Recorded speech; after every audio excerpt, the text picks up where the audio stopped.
Charles Binny ஒரு நாள் தனிப்பட்ட ஜெபத்துல, ஆண்டவரே என்னை நிரப்புங்க, என் அபிஷேகத்தை நிரப்புன்னு கேட்டே இருந்தாராம். கர்த்தர் அவர் மேல அளவில்லாமல் அபிஷேகத்தை ஊற்றிக்கொண்டே இருந்தாராம்.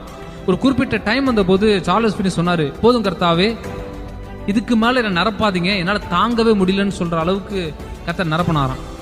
இவர் ஒரு நாள் ஒரு கம்பெனிக்கு போயிருக்கிறாரு.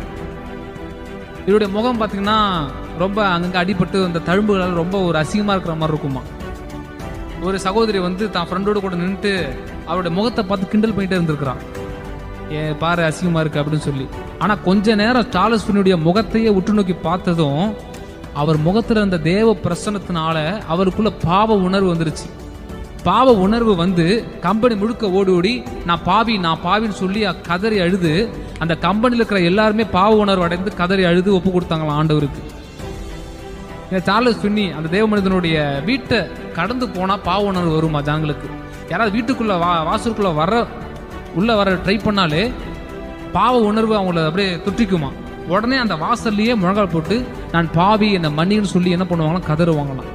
அப்போ நான் சொல்றேன், நான் விசுவாசிக்கிறேன், சார்லஸ் ஃபின்னியை நிரப்பின அதே ஆவியானவர் தான் நமக்குள்ள இருக்கிறார்.